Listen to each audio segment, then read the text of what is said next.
God shattered humanity's unity at Babel, dividing our language and exposing the pride that still haunts us today. Picture this, an entire world where every person could understand every other person perfectly. Genesis chapter 11, verse 1 tells us that the whole world had one language and a common speech. This wasn't just linguistic unity, it was unprecedented human cooperation on a scale we've never seen since. After Noah's flood, humanity had been given a clear mandate: be fruitful and multiply and fill the earth. But here's where the story takes a rebellious turn. Instead of spreading across the globe as God intended, these descendants of Noah found themselves gathered in one place, the plain of Shinar, in what we now know as ancient Mesopotamia. But why did they refuse to scatter? The answer reveals the first secret of human nature that would lead to their downfall. As people migrated eastward, they discovered something that would change everything: a fertile plain in Shinar, where they could settle permanently.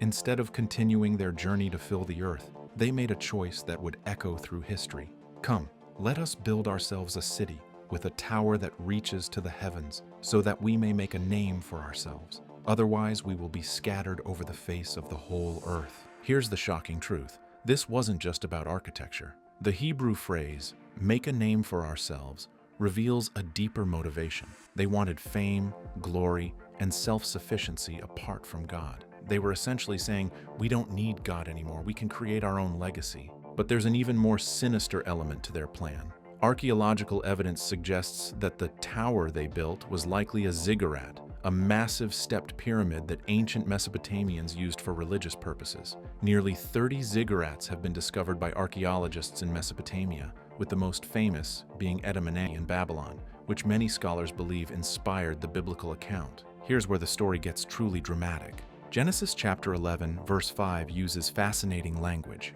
But the Lord came down to see the city and the tower the people were building. This anthropomorphic description shows God actively inspecting human affairs, emphasizing that nothing escapes his notice. God's assessment was chilling. If, as one people speaking the same language, they have begun to do this, then nothing they plan to do will be impossible for them. Think about that for a moment. The creator of the universe recognized that unified humanity, when operating in rebellion, possessed almost unlimited potential for both good and evil. But here's the secret many miss. God's intervention wasn't motivated by fear or jealousy. It was an act of mercy. The Tower of Babel story reveals three fundamental sins that still plague humanity today. 1. Pride and self-glorification. The builders wanted to make a name for themselves rather than glorify God. This wasn't just vanity, it was a direct challenge to divine authority. They believed they could achieve greatness through their own efforts, completely independent of their creator. 2nd, disobedience to God's commands. God had explicitly commanded them to fill the earth, but they deliberately chose to stay together. Their statement, "Lest we be scattered," shows they knew exactly what God wanted them to do, and they refused. 3rd, attempted self-deification. By building a tower whose top reaches to the heavens, they were literally trying to invade God's domain. Ancient ziggurats were often topped with temples dedicated to pagan deities, suggesting they were creating their own religious system. God's response was swift and surgical. Genesis chapter 11, verse 7 records his decision: "Come, let us go down and confuse their language so they will not understand each other." The Hebrew word balal means to confuse or jumble, which is where the name Babel comes from. It sounds like the Hebrew word for confusion. But here's the fascinating part. God didn't destroy them. He could have sent another flood or struck them down entirely. Instead, he chose a solution that accomplished his original purpose while showing mercy. The result? So the Lord scattered them from there over all the earth, and they stopped building the city. In one divine act, God forced humanity to fulfill their original mandate while preventing them from achieving their rebellious goals. Modern archaeology has provided stunning insights into this ancient account. The legendary ziggurat of Edom-Ene in Babylon stood nearly 300 feet high and was called Bab Ilim in Akkadian, meaning Gate of God, which became Babel in Hebrew. In 2011, scholars discovered what might be the oldest representation of the Tower of Babel, carved on a black stone dating to 604 to 562 BCE, clearly showing the tower and King Nebuchadnezzar II. This archaeological evidence suggests that the biblical account preserves authentic historical memory of actual events. Some researchers now believe the remains of the original Tower of Babel may be located in northeastern Syria, in the upper Kabur River Triangle near Tel Brak. This challenges the traditional view that places Babel in southern Mesopotamia and opens new possibilities for archaeological investigation. The confusion of languages at Babel directly led to the formation of the world's diverse nations and cultures. Genesis chapter 10 describes how the descendants of Noah's sons spread across the earth. Japheth's descendants to the north, Shem's to the central regions, and Ham's to the south. This wasn't random chaos, it was divine orchestration. Each language group formed distinct cultures, developed unique technologies, and established separate civilizations. What seems like judgment was actually God's way of ensuring humanity would fulfill their purpose while preventing future unified rebellion.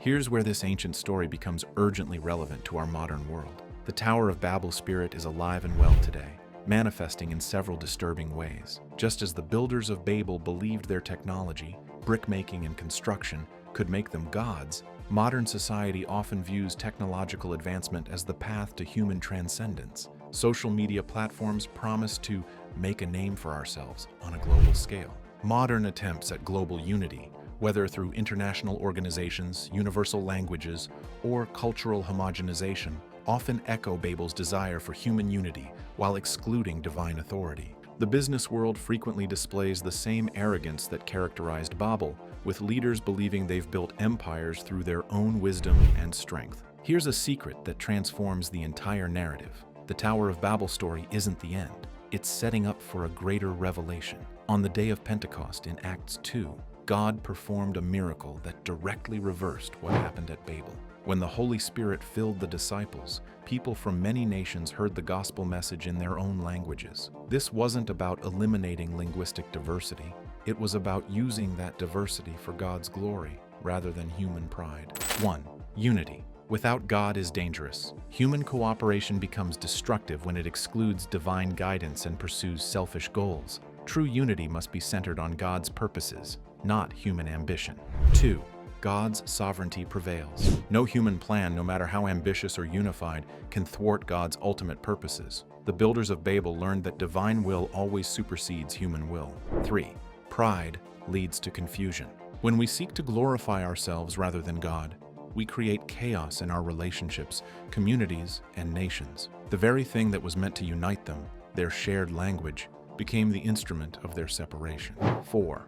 God's judgments are merciful. Even in judgment, God showed mercy by scattering humanity rather than destroying them. His interventions are designed to redirect us toward His purposes, not eliminate us entirely. 5. Diversity serves divine purpose. The linguistic and cultural diversity that resulted from Babel wasn't a mistake. It was part of God's plan to spread humanity across the earth and prevent future unified rebellion. The book of Revelation provides the stunning conclusion to the Babel story. Revelation 7 describes the ultimate gathering, people from every nation, tribe, people, and language worshiping together before God's throne.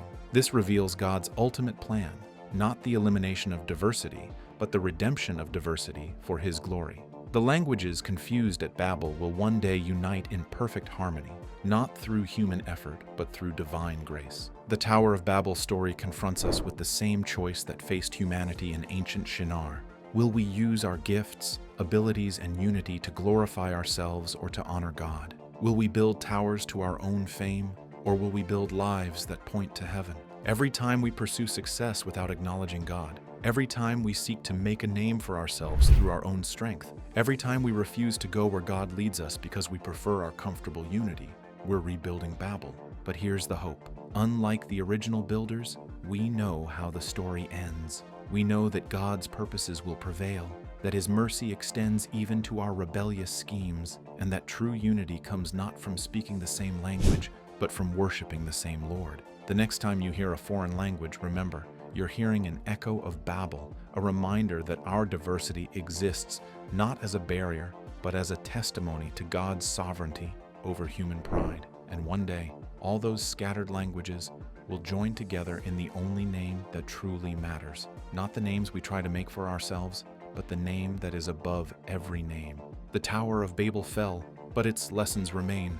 The question is, what will you build with yours? In a world still marked by division, pride, and self-made empires, the Tower of Babel remains a mirror reflecting our deepest struggles. Its message isn't just about the past, it's a divine invitation to examine what we're building today. Are we chasing legacy without purpose, unity without truth, progress without God? The fall of Babel wasn't just a moment of judgment. It was a reset, a call to realign with the Creator's vision. As history moves toward a final gathering of all nations, let us choose to build not monuments to ourselves, but lives that echo God's glory across every language and land. So what are your thoughts on this? Let us know in the comments below. And don't forget to like and subscribe for more such content.